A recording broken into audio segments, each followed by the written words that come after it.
All right.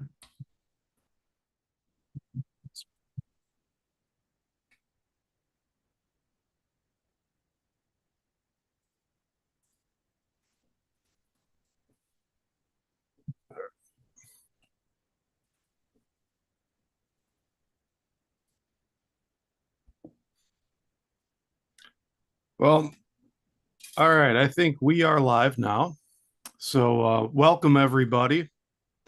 This is Stephen Yisella on Yissilmissil Productions channel. I'm here today with Tom Althouse, and we are here for part 22 of our interview series.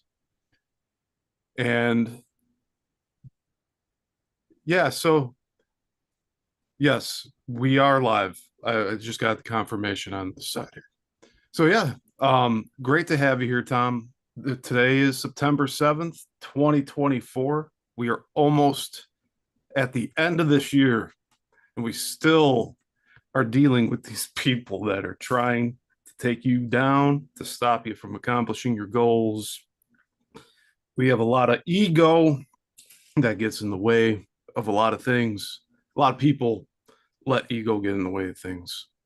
And it's just unfortunate. Tom was showing me something just earlier with just collaborations of others and just how things just don't mesh after a certain period of time. But yeah, it's just I like I said before we got on there, it's unfortunate because I mean, really we do need to work together on a lot of this stuff. If not everything, but I mean, we need to work together as a team on a lot of this.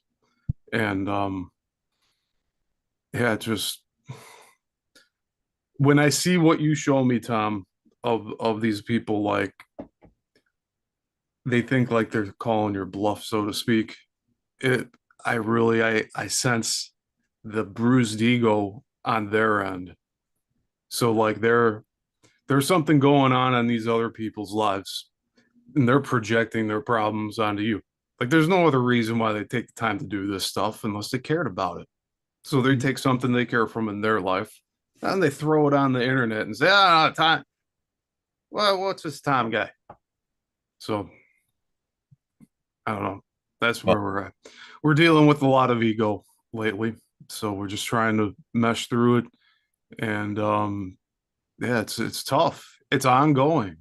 It's actually it's been around. It's always been around. mm, It just pops up here and there, and yeah, it could fool and take advantage of anybody. So I guess that's also very important to remember. yeah. So Well, I think a lot of there's a whole feeling in society, Hollywood, agencies, cabal have all instilled this idea of, be the one that's successful. And so people are competing with each other. And for us to be successful at this moment, that's what people are saying. All these responses are happening constantly now.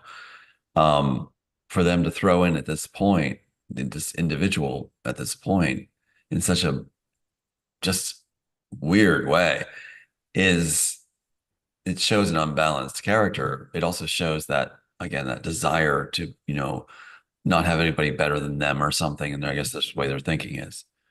yeah, Anyway, that's why I say it's the ego. It's just people not wanting to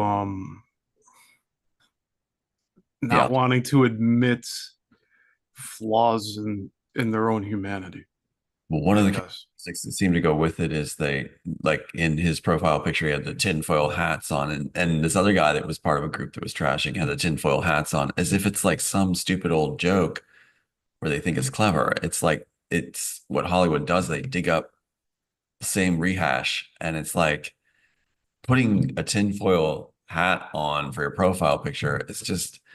It's redundant. It's not clever. And these people think it's cool. It shows how disconnected they are from reality and what actually works and why they are not at the top.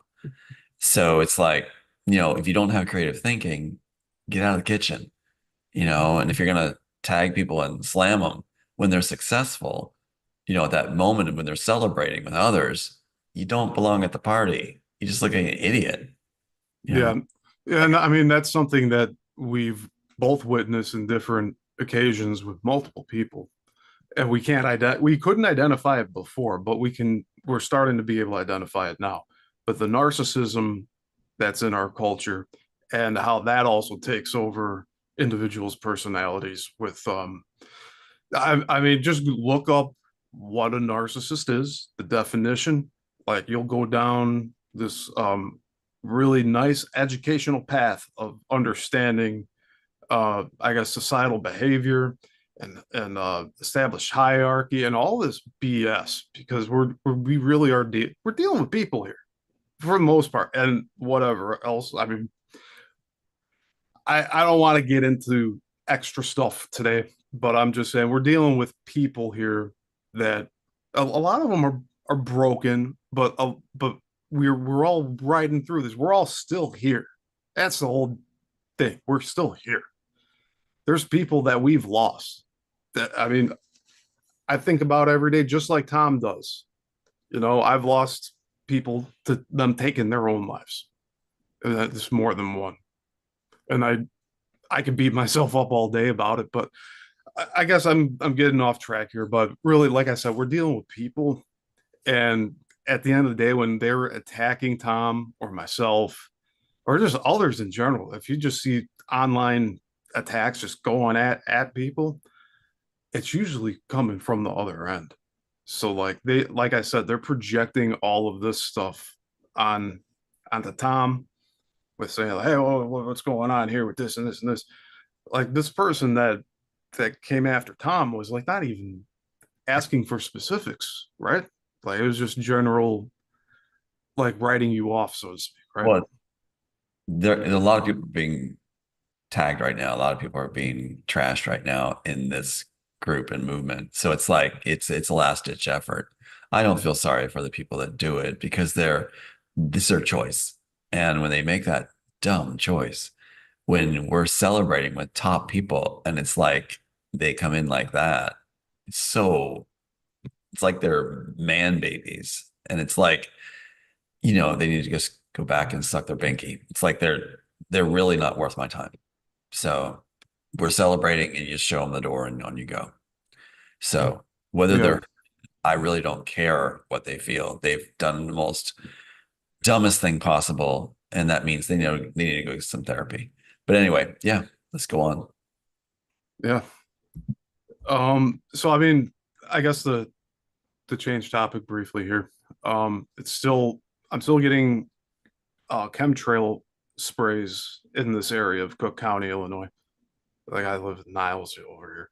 So this Mhm. is like right on the border of Chicago. So I'm living right they're literally my neighbor. And I've noticed like every major city has these chemtrails. And like I've mentioned before, when I went down to visit Tom in April, there was a lot of different plane activity up there, but the majority of it was chemtrailing, Right. and that was like every day for the most part. And then the low spray. A lot of people don't know about the low spraying where they just go buzzing your roof and spraying right on top of your house. Yeah, And and that was, I mean, even though Tom had shown me video footage of that prior to me visiting, like witnessing it firsthand was something else. that sound is so jarring. It's like unbelievable that the jet engines over your home. It sounds like, the Pearl Harbor films where they're doing the dive bombers, over Honolulu. And it's like actually they're flying lower than dive bombers did. It's like really incredible. Where I thought they would hit the roof at sometimes. So, And like, they're still using these older planes too, which surprises me because hyper, it's that older propeller type of plane, yeah, right? that makes that very distinct, loud, roaring sound like World War II. It sounds like a World War II fighter. And the agencies use these Piper Cubs or something. They still do. It's like, I don't know if it's nostalgia on the part of the agencies or what, or they just have a certain budget or they have some agreement with a Cub company, but I don't know. They just, A lot of good questions. yeah, Yeah. or they want identity. They want people to realize this is them. And what's interesting is they actually mark their wing tips often with red tips, which is like the planes from Pearl Harbor. So I don't understand, I think they overthink it, the agencies do, and they try to be clever and cool, like they did with the Matrix film when they ripped off the stuff and put the stuff in. Hmm. I think these guys are just lacking security and self-worth, a feeling of self-worth. And so they overdo what they present to their targets. And it's like they don't realize a lot of us targets are just going, man, you guys are sure messed up. Feel bad for you guys.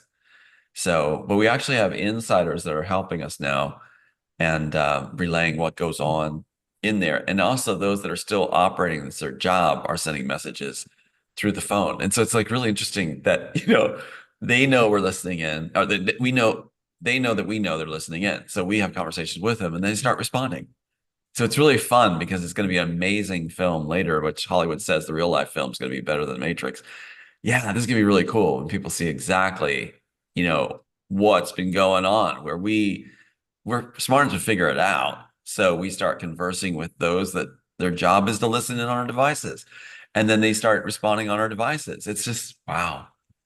It's interesting too, because first what they do is they just start messing with your, like if you're doing a phone game or something, they'll move the pieces around. And then they'll type things, little things on your screen or to the person you're listening to. Then they'll actually talk on your phone to you while you're in a conversation with somebody else. And I'll be like, is somebody in the room? No, somebody. And see, I'm wondering if a VPN would protect you from that, but They own it's this. like They if own, they want to get around it, they probably will. if Because AT&T is operated by Warner Bros., you're not going to, they own it. That's like saying, I don't mean to knock it down, but um, they own the devices. Nothing's going to stop it. They're the ones that you call to correct and remedy the things. So, yeah, yeah. I have talked with Tom about this before. For those listening, and I've tried to get Tom to open, I guess, to open up to the idea of VPNs, but he makes a solid point about these people. I mean, Yeah. these people are so high up. If they want to get around this stuff, they can.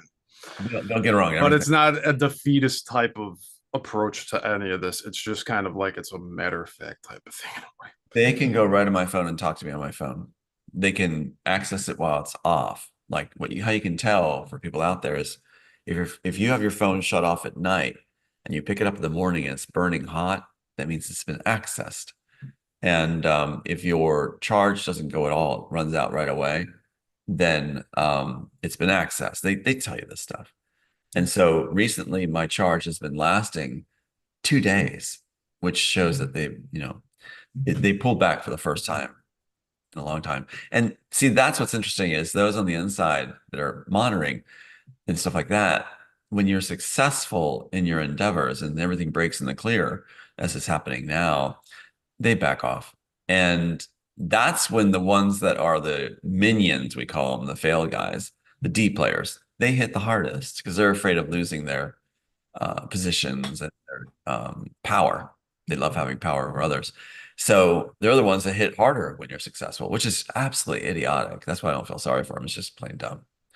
But those that are actually on the inside that are higher up, they know when you're successful and they know when it's time to renegotiate. So yeah. But that's what's funny about those under them. They don't realize that they're not that valuable to the cabal and to the agencies. They're not that valuable. They're just tools until they're not needed anymore.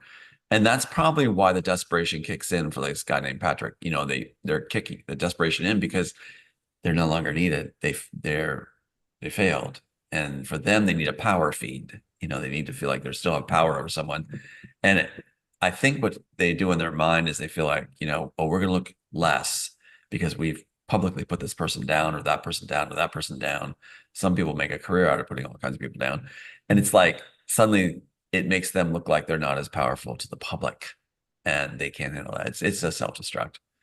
They'll Yeah. curl up, all fade away. Yeah. And when it wasn't based on talent, it's based on them looking for a shortcut to fame.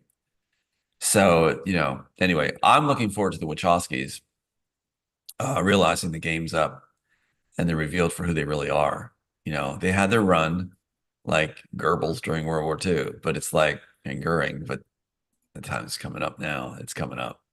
And with all they stuck in the matrix, like all those things they stuck in, it's going to come back and bite them now. Because finally the public will go, wow, yeah, I get it now. So yeah, it was so blatant. So they did us a great service in the end, but many have suffered and many have passed away in the process. And they've muddled important messages that needed to be brought forward that could have brought peace in our time. So again, they don't deserve any sympathy from me. No, and I wouldn't expect you to give them any. Zero. Yeah.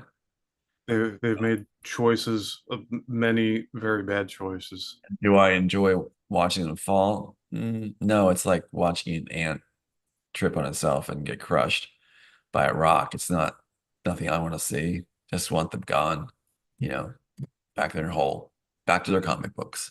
But go ahead. Yeah.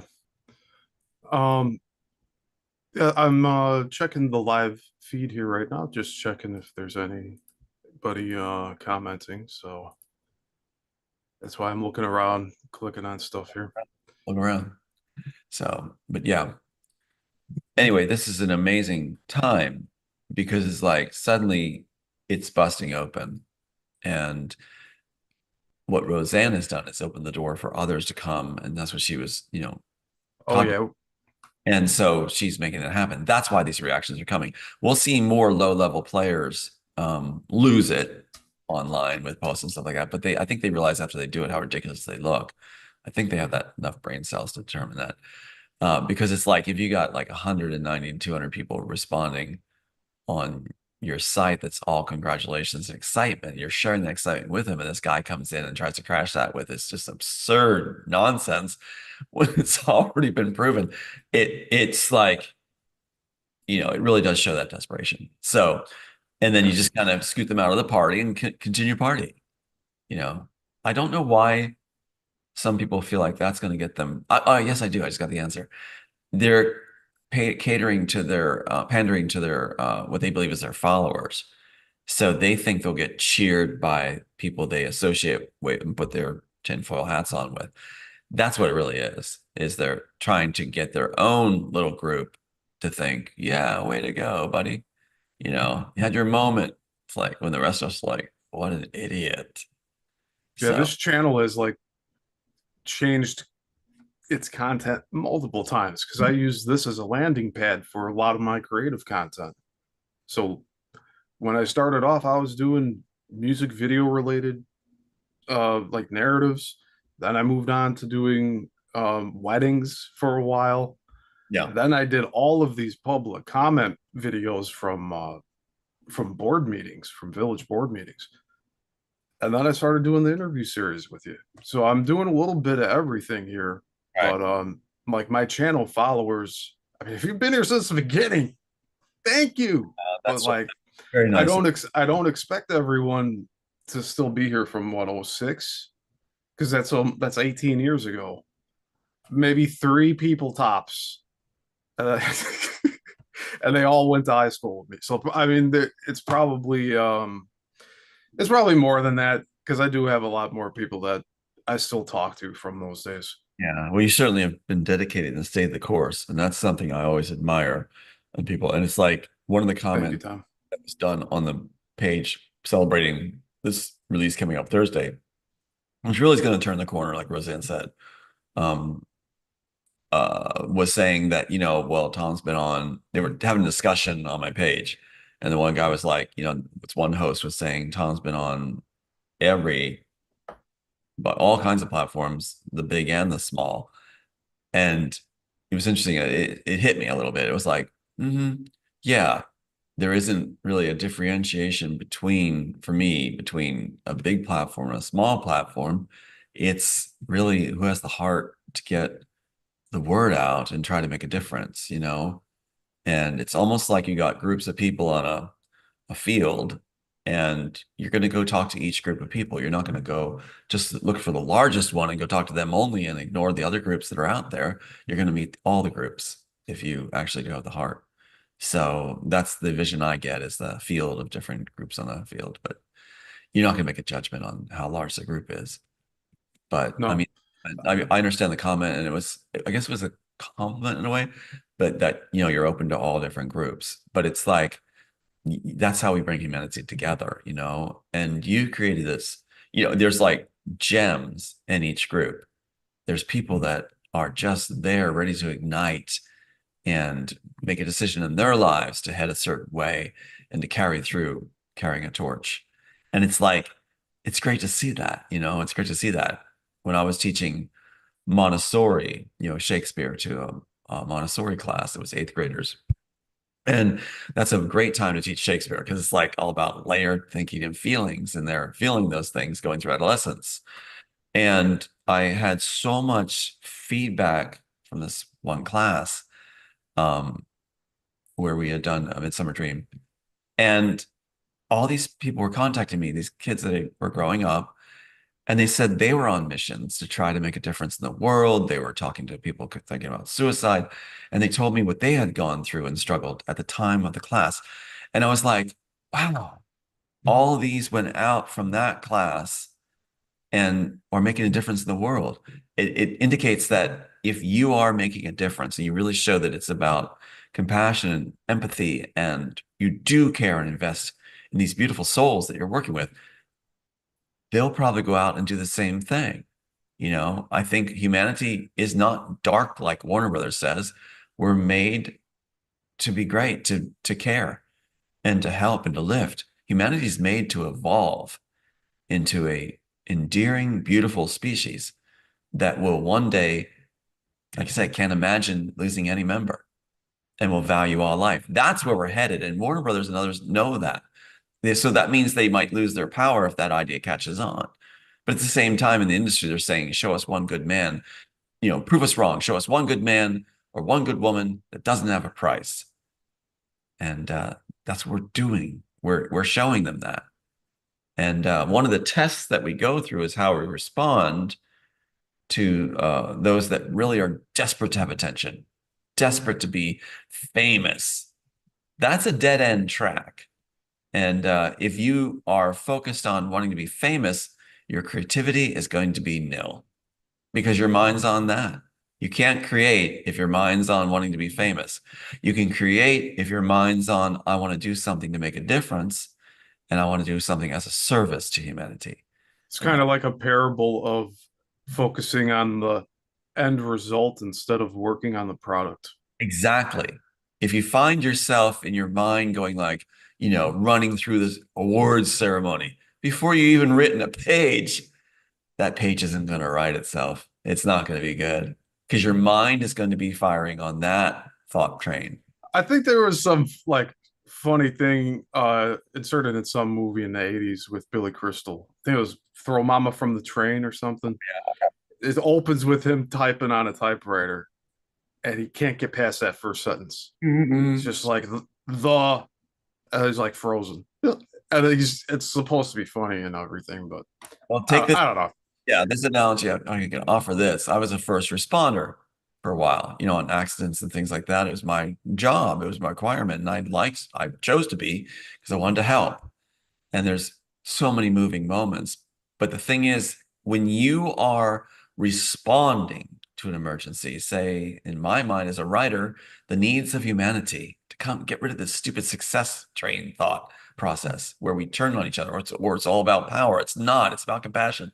When you are attending to someone, say a child in an accident scene, you are focused on the task and you're doing it, and you're getting it done and you're there 100%. That's like a writer who's doing a service to humanity. They're in focused 100% and they're just rolling it through and doing it right. If I'm there thinking about maybe cameras will take a picture of me as I help this child, maybe I'll be famous if I help this child, maybe they'll write a news article about me if I help this child, then your mind's not on the task. You're not connected with what needs to be done to make that difference. You don't I, belong.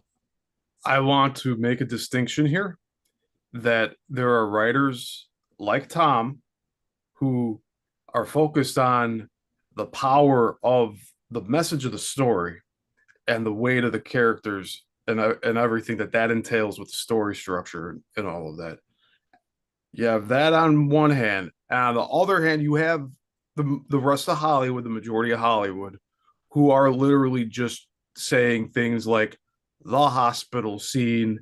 We need to get all of that stuff like budgeted. Like those are main priorities in like a 300-400 million dollar budget movie. You're throwing almost 100 mil to all of these special effects and everything. And plus, you got thousands and thousands of cast and crew. Like you put money into all. Like, why do you have so many people on these movies? It's almost like a money laundering scheme to me. Like you see these, it's just like just Well, like one of the amazing a scroll. that Matrix was shot as they made it up as they went along. You have all these people, and you look at the credits, you're right, it's filled with people, stacked with people, union wage people. And they're all there waiting as they're making up as they go along off the stolen script, and no one's supposed to see it. First of all, Yeah, you're hide the script on set. You have a 20-foot rule that no one's supposed to see it. And then the A-list actors even said they weren't allowed to have any inputs, which is part of their creative process. Having input, suggestions, feedback, developing the character with them. Again, that's why Hugo is like, when he came up with that Smith rendition, they had said, we understand now, they had said, just keep it, keep it. His first take of being that robotic sound.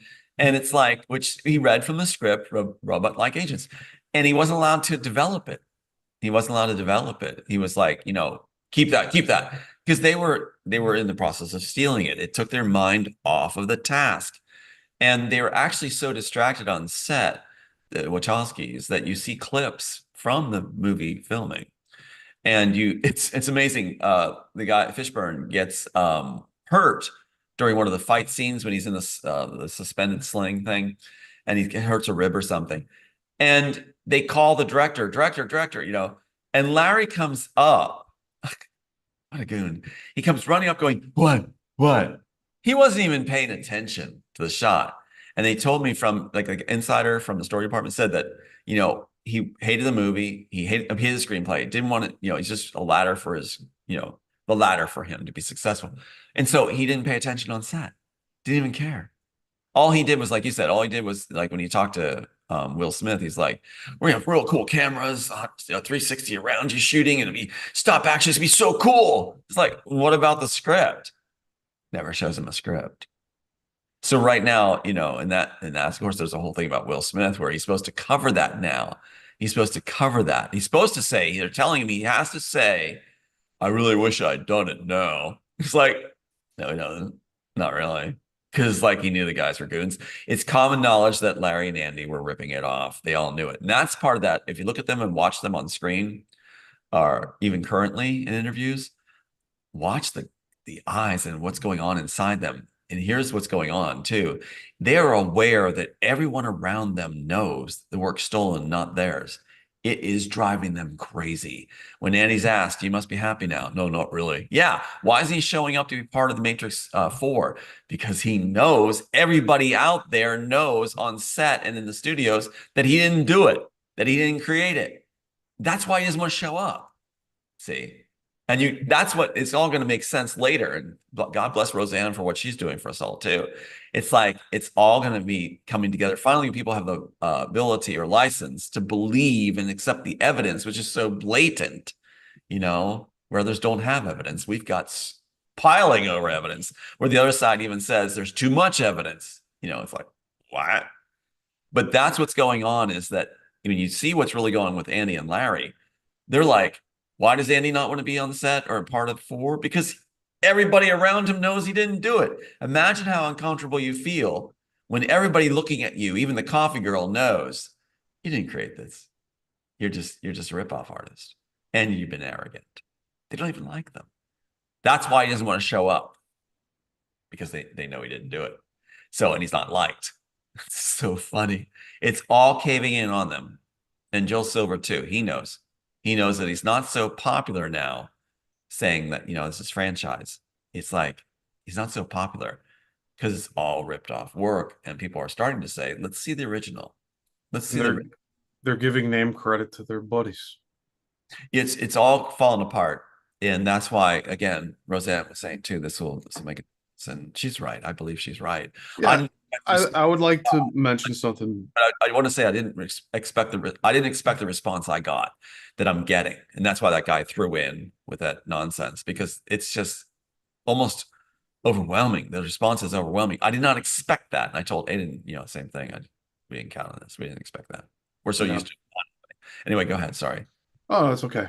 I was going to mention that those that might be apprehensive about watching Roseanne Barr's channel, just give it a shot. Tom will be on a future episode, and I believe it's going to be next week. But yeah, so we'll see how that goes. I'm actually very looking I met her forward in to it. person. Rose, yeah, thanks. When I met her in person, I saw who she really was. I heard, I got to sit down with her and even the pre-show, all that stuff, spend time, have dinner with them. And it's like real deal, real deal. I That's mean, good to hear. like, yeah, I saw myself in a sense because it's like, you're doing everything you can to make that difference and you really do care and people pick it, pick it, pick it, pick it. And there's it's like this whole thing. Like I wrote somebody a response today, and I will just read this one response because it's like this capsulizes, I think, the feeling of it. What happens. Let me just scroll down. There's so many things coming through. I said, the opposition was well organized and positioned to deceptively misdirect and shout it all down. And that's exactly what you go through. So when you're dealing with these people, like the one that surfaced, they're not going to hear you. Their job is to shout you down. And they'll actually come up sometimes. These other, like even their attorneys will come up and say, I'm just doing my job. You're actually really a cool person. They'll actually say that on the break. It's like, I'm fans of your workout thing. And it's like, so they feel they're just doing their job. But it it's like their job is to shout you down. So they're not going to hear you in official capacity when you're in the public. They're not going to acknowledge that that's a good point or the inserts in the matrix. There's no getting around it. The mathematical probabilities are basically off the charts that this is no way an accident. And you got the Wachowskis even admitting it's their own people that put it there, not denying it. So that's a win right there in a fair venue. That's a win. So that's what you're dealing with is you're waiting for the public to not go, oh, this is overwhelming when they finally, first they go, no, this is fraud. Then they go, well, it's overwhelming. Then they go, there's too much evidence. It's like when they get permission through somebody who's really established, like Roseanne, to go, wait, let me take a look. This is real. This is huge. That's what Warner Brothers and Disney and the cabal and the agencies are afraid of. That's what Stewart's afraid of. That's what the minions like my sister are afraid of. They're afraid of the people going, whoa, this is incredible. My I want mind. to. Oh, yeah. I have a great analogy for this. The Hollywood narrative is like a rug that has been over a very old wood floor for many, many years. Yeah. And you just start seeing the fabrics peeling from the rug, and you see that beautiful floor underneath. And some people are like, "Oh, it's too much work. It's all that rug. Just patch up the little spot in the rug, and we'll just keep the rug as is. It's all dirty and everything. You can't clean it as much. It's old, it's falling apart. But no, just patch it. They want to patch it. They don't want to think about it. Also, Yeah. on the other hand, we're like, whoa, look at that hardwood floor. And we just ripped that whole rug off of the floor. And Right. here there's this older, but much more prestigious and culturally rich for humanity. The real story, what's happening here? Everybody's being backstabbed in Hollywood. And don't, yeah. It's And it's wouldn't I don't people know. want to know that this is what they're facing now? Those that are trying to shut it down, like the agencies and Warner Brothers and rest, when all their people know that the truth is they ripped it off, and they're being told don't talk about it. Well, that's not going to last in the end. People are waiting to come forward, and they are. I was thinking about this morning, and it's like compulsory. It's just compelling to. How would you like to be the one that comes forward and says, yeah, this was real, and lead the pack and have that attention, if that's what the insiders were wanting, for being the person that actually did the right thing? That was offered to Keanu Reeves. He considered it, but they actually said he actually screamed when he heard the Immortals and Tom Althouse. He screamed like he lost it because it's like the image I got was that he thought it was catching up with him, and it's not going away. See, they were promised it would all go away. And that's one of the things they promise. So it's amazing. Like None Um, of them have said to stop talking about any of this. Nobody from Warner Brothers, no, Keanu Reeves, yeah. Wachowskis. Well, Nobody's come to me. Nobody's approached Tom. No, think of those they break just times. fly over with their chemicals. That's Think of the about all they break times where they come up to me during the breaks, these very attorneys, and say, "You're actually a really cool guy. Yeah, we know you wrote it." And there's a moment in the deposition, like I had nothing because they planted their own attorneys, so I had no discovery whatsoever. But 7.5 hours of me, over the 7 hour mark, and in the transcript, you can read it and you can hear it on the tape too that Rankin made legally, the attorney that was planted unlicensed. You hear the attorney for Warner Brothers, his classmate, going, "Given the fact that you wrote The Matrix, strike that." It's like she actually said it. It's like, because she's saying it off camera, she's saying it off script. And, like they're saying, yeah, yeah, we know you. Yeah. So they get on there and do the questioning thing with me. And they actually said it. It's there. It's there all for all time. Given the fact that you wrote The Matrix, strike that. It's like she's striking her own comment. So it's like, yeah, it's just it was a beautiful moment. So, and then off when we're done, she's saying, well, it's a mute point to ask for any discovery, any evidence, because we don't have any. So you're going to do fraud in the court, and which means that case, we actually won that case. And they kept us, by the planted attorney, working together with their attorney classmates from University of Berkeley, kept us from filing that claim. So it's like we had won. they basically locked in all their players in the positions they needed to basically freeze and lock out your whole case until it expired. And That's that basically what they did to you. and that includes the only testimony that was ever given because they were so afraid about the inserts. How to get around the inserts in the Matrix, right? Where the author's high school, the author's fiance's birthday as Neo's, the dad's name, the author's name as the Neo character, Thomas A. So how do you get around all that? When they did it so blundering, so badly. And they had them do a sworn testimony where they said, we only entered Thomas A. We didn't enter the rest. The rest was entered by Owen Patterson and Michelle McGahee, the art director and the production manager. You just admitted that it was entered. You just admitted that it's the author. You didn't negate it. You didn't say it wasn't there. You're saying, oh, we didn't do it. They did it. They're so stupid. And that's the thing they were most concerned about. So it's amazing what Judge Doyle did, which is the Superior Court idiot judge who actually is in charge of child trafficking, covering up child trafficking. And he was reassigned to me to cover for Rankin and the Warner Brothers team. And what he did was he said, I'm going to do a summary judgment before I even appear in court. We're going to do a summary judgment to cover this up. And so I'm handed this paper saying, no, we're going to throw it out. And then he says, we're not going to allow any of your exhibits. All 30 exhibits are not going to be entered. Only one, the entries into the Matrix, that biographical thing. He said, since this is on its own, it no longer it doesn't count because there's no supporting material of any matchups. Because he blocked all the matchups. So he blocks all the evidence, the entries, the submissions of the matchups, and only allows the one of 31 to go in, which is the entry with the biographical information.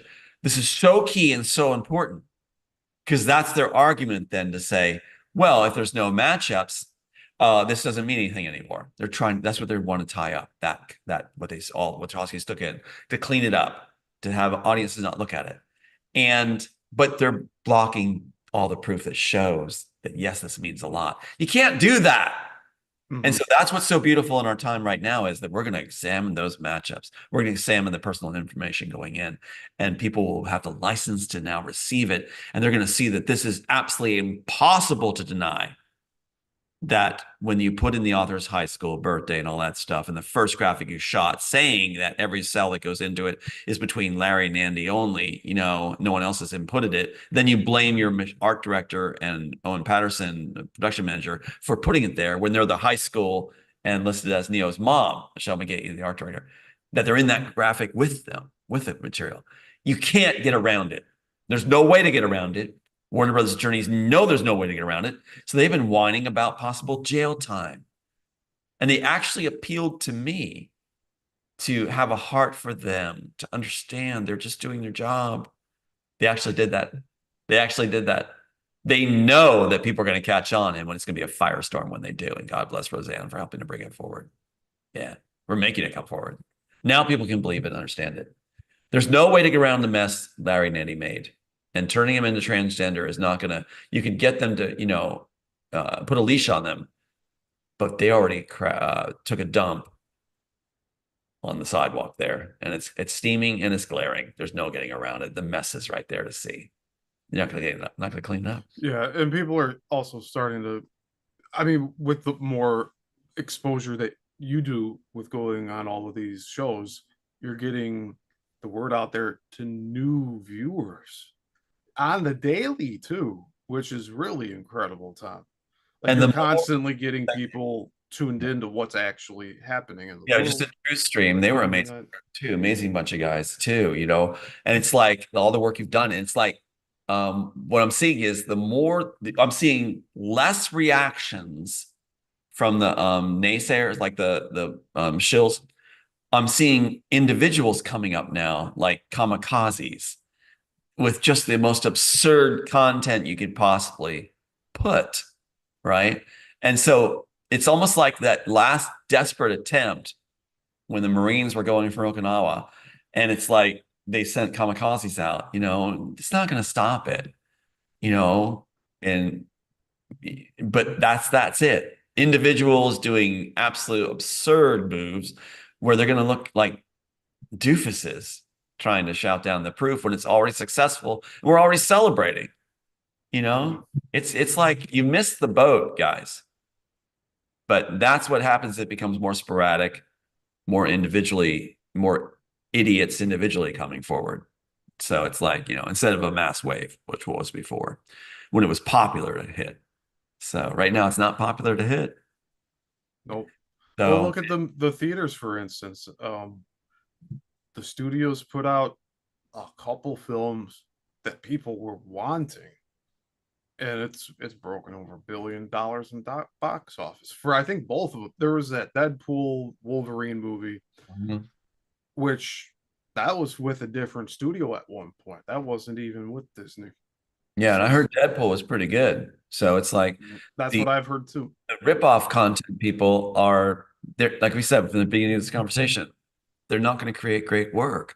Now, of course, that's subjective to many, but the thing is that if you're focused on the wrong things, your work's going to suffer.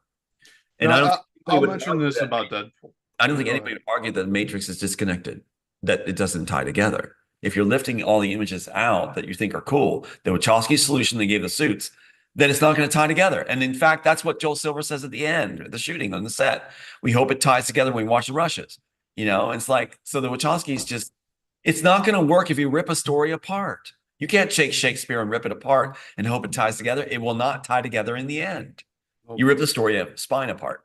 It So kind of explains to me why they're like, I think back on this now with Keanu Reeves's like representation of Neo in the Matrix franchise. That character is supposed to be the central character that most people watching will rally around. But like, where was the personal connection with Neo? It was gone. that's the funny thing is you just said, Because the daughter was missing. right, they took Like out that whole thing would have given him more humanity, like a drive, a purpose through the entire. Like how many? I honestly think they could have made 10, 20 films by now but the funny thing is if it they was legit. If it like even the Immortals, you wanted it to be one and done. Like that could have been. It could have been the best freaking movie ever. Could have made broken all these records for all we know. they loved it. Bonaventura loved it. The pitch session loved it and adored it. And what's funny is they said to me, they put me in my own story. I wrote Neo, fleshed out on me. And so what they did was by making Neo this hero and this kind of thing, and you suffer with Neo, it's like, well, if you're putting my own story, then people are going to suffer with me in the end. They're gonna see they're rigging it that we succeed and people discover who we really are, that this really is the Neo story. And they're setting themselves up to fail as the villains. So it's like it really is. It's a dumb move by their part. I mean, they can say they made a fortune off it. They did. And they got away for an extended period of time. They did. And I can see the Wachowskis saying that in the end, that we had a great life for so many months, or so many years, and got away with it. And that's their bragging moment that they can use. And yeah, but at what cost? And in the end, your reputation, your legacy is ruined. So I don't know if having a momentary, a period of time where you're able to rip off the public and destroy the work and profit off it, if that means something to you, well, that just shows that that's your character, and they'll remember for all time is that's your low character. And like these guys that are now trying to attack sporadically, like kamikazes. So it's like, whatever. But I'm enjoying celebrating with the many, many people coming forward. It's like you got like hundreds and hundreds of people well wishing and celebrating. It's so exciting. And it's like that's why this one guy coming in, just opposed to that, makes even more celebration, because it's like, look at the idiot coming in that's whining like a man baby on your site, and everyone's celebrating. It just reminds you of how big this really is, that an idiot would do that, that is so obsessed and jealous that this is bigger. It's bigger than we imagined.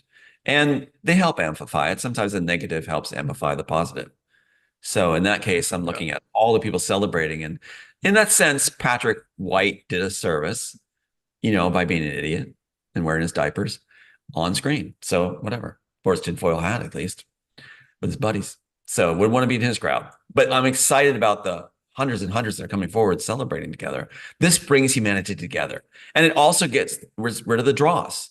The Patrick Whites are pushed away, that are low levels in society, that don't belong winning in society. They belong in the sewer. So it's like, where they want to manifest themselves. So I'm excited Yeah. about people I coming mean, up. it I'm excited. And it that's how is the toxic energy is just not needed here. they I'm belong in their telling own you. little island of hate. And it's like that's why it's like I said, separating the dross of the wheat from the chaff. It's like the best are rising, the Patrick Whites are falling. I have a question too for the audience and you, Tom. Like, I don't. I guess it's going to be rhetorical because I don't have children currently. So, if you're disciplining a child, like if they do something wrong, like, are you going to beat the shit out of them the first time and have them so confused they don't even know where they're at? Of course, you're not going to do that. Like, why? Like, there's if you think somebody is like not I don't know what this guy was doing that they came at you the way they He's an did, idiot. but like I don't even want to talk about him anymore. there's like yeah there's just a certain we won't talk about it, but like there's a certain like there's a certain gentleness everyone has to have with Guy's an things. idiot. He wants success. I don't even want to talk about him. He's an idiot. But I'm Yeah, excited about all the people that are coming on board that are absolutely, phenomenal people. See, in comparison, you see these people that are just gems. And you also get to know these people even better. And that's what I would want to focus on. It's like these people yeah, are, the idiots can have their own time. But it's like I'm excited about all these amazing people that are surfacing. And many I haven't seen in a long, long time. And that's something I didn't count on. It's like suddenly all these people you're reconnecting with. And that's one of the reasons I wrote the piece, to bring great people together, a remnant, people with great minds, creative minds and talents and hearts and compassion. And that's what I'm gonna, focus on here. Is it's just like, wow, that's happening right now. And there's more to come.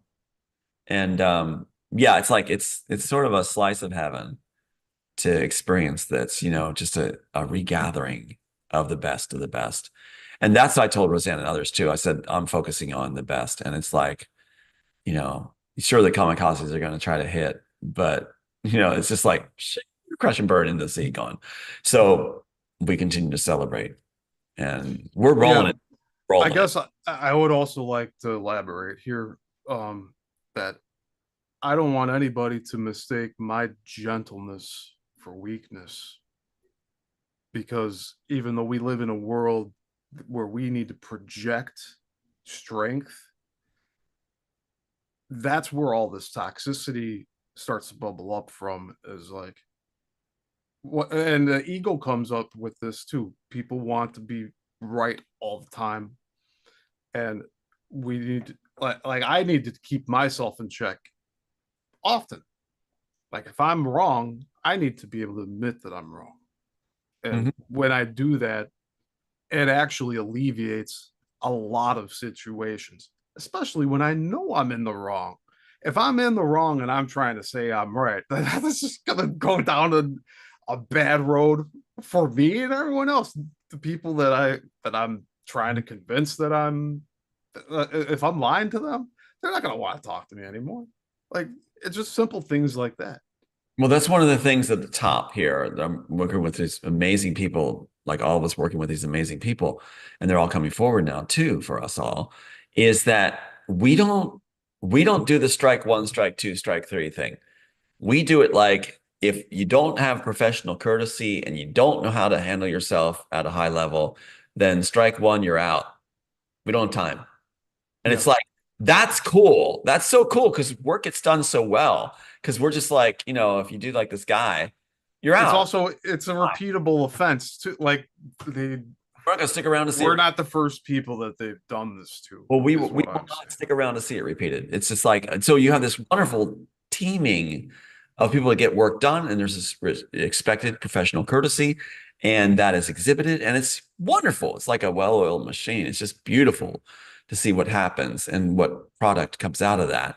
So I'm excited, like when I sat down with Roseanne, it was like, here's somebody who's classy, savvy, on it.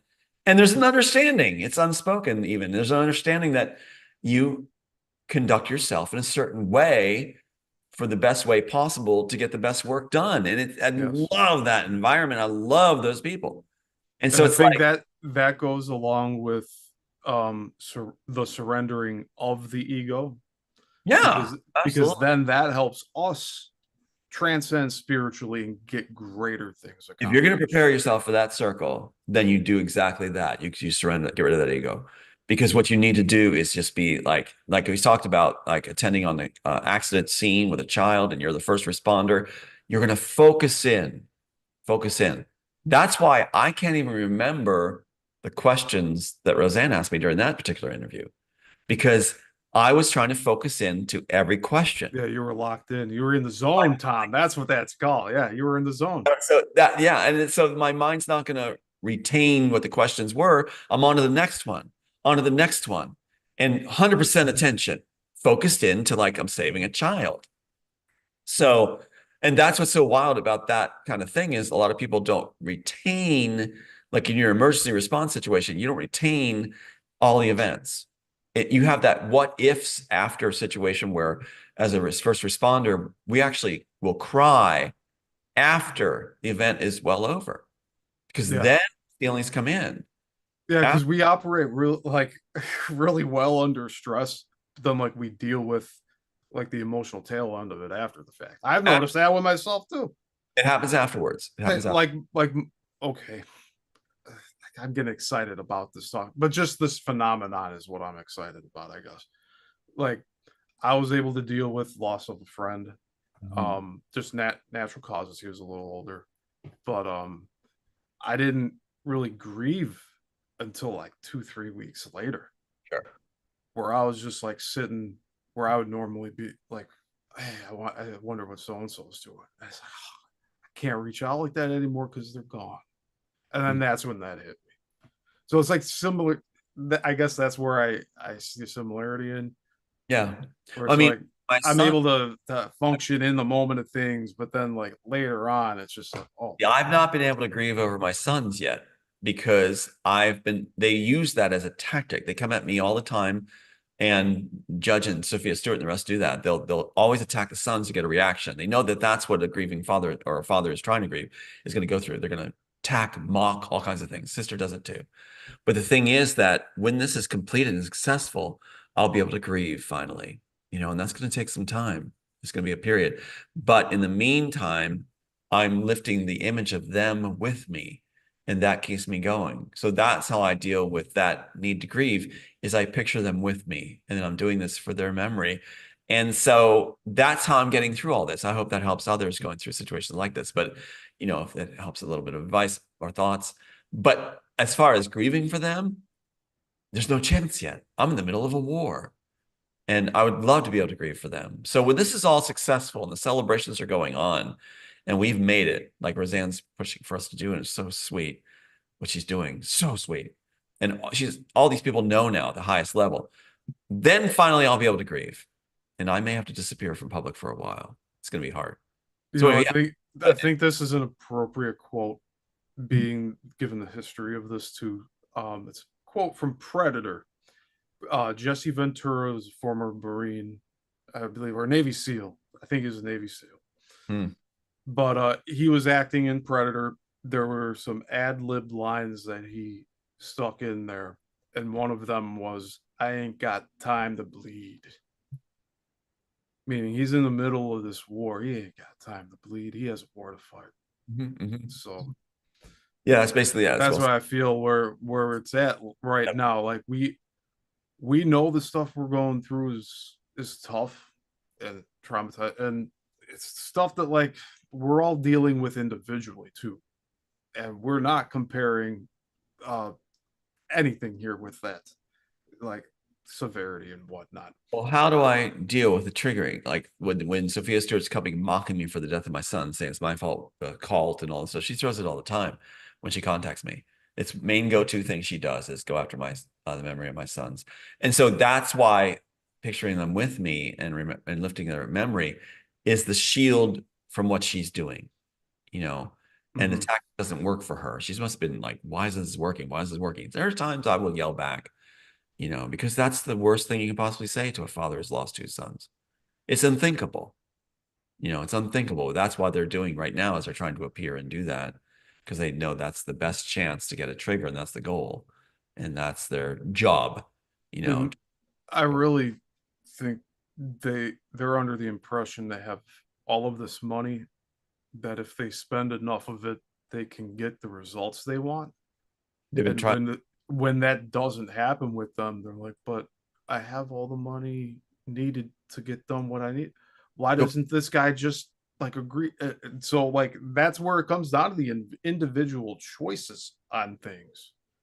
go back to the Your Wachowskis. like your ability to say no, I don't want you to use my work, or some line of that, something to that effect. That power within you is that fine line between them just going on what they did with that and just ripping everything off, or actually paying you and like respecting you for your creativity and your work. I don't know Well, why I got on to talking about this time. I feel sorry. like I'm jumping all over, but yeah. Anyway, yeah, well, we're at time anyway. So, but that could Yeah, wrap. this has been a solid hour of a show actually. And but yeah, yeah, just We're in a time of celebration, and those that were in charge of derailing that are going to have their last throwdowns. And it's like, but the celebration's only going to continue and get better. And I'm excited about Thursday. I'm excited about everything going forward. And it's nice to feel this. And for my sons, their memory that this is happening finally. And with the kamikazes coming, it's like, it just shows how big this is. It only amplifies how big the story is. They wouldn't be doing it if it wasn't such a big story. So yeah. Anyway, thanks, Stephen. thank you, Tom. I do want to remind the audience that compassion does go a long way.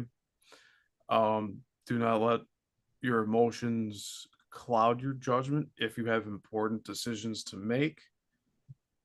And like you're hungry. This is something my past uncle once told me. If you're hungry or angry or sleepy, don't make important decisions. Just wait until you get one of those things accomplished, or all of them. But when you're in a good solid state, just very, very level with yourself and everything, then you can make those big decisions on things. I'll tell people too that the one of the most important things to keep in mind and realize when they're coming at you is when you have the truth and you're bringing it forward, is they're going to try a tactic where they'll accuse you publicly of being erratic or being angry or being emotional when you're not. And it's a tactic they throw all the time. It's a very cheap shot. They'll do this like you're perfectly calm, but they'll accuse you out loud of being, you're agitated, you're angry. It's like it, and you're not feeling anything at all, but it's a tactic to get people to believe that you're a danger to society. And it's just like I see this tactic done all the time. They'll do it in their write-ups where they'll say he was angry, he was agitated, or she was angry, she was agitated, and you weren't. And even though you have a taping of the session, like the time where they're doing this, they just do it. They just do it. They'll even throw in things, I'm afraid of you. It's like, wow. So they'll cause a narrative to get what they want and to be able to put you away. I'm blown away by the audacity of this tactic, which is done over and over to nausea. So calm as a cucumber, doesn't matter. They'll go after any man or woman that way. So just be prepared if you're going through this kind of stuff, that is a tactic they'll throw. They'll do this all the time.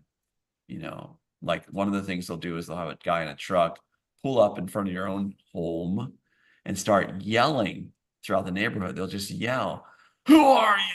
And it's like, that's a very interesting tactic because they're alerting people's senses of fight and flight and all around you, all your neighbors, and they're wondering, what have you done to evoke this response? When that's the opening statement, them screaming, "Who are you?" You haven't done anything. They're just pulling up and shouting it. They're initiating a response from neighbors to think that you've done something wrong, and it's tactically applied. I think it's fascinating that is what's done. And it's also supposed to be an excuse to put you away. So I'm curious, if others are going out there, my heart goes out to you because it's a very difficult thing to deal with when it's applied. Because you're just left going, what? Well, I'm just standing in my own yard. What's going on? Anyway, Stephen, thanks for this. I just wanted to throw that out. This is one of the tactics. It's wild. But Oh yeah. yeah. All right. Where could people find you again if they want to contact you? Twitter, Facebook. Can't Um, get on Twitter because Elon's got me locked out of my own account. so My you're out of account's Twitter, but there, you're but on Facebook right now. Like yeah, you're able to be contacted there. yeah.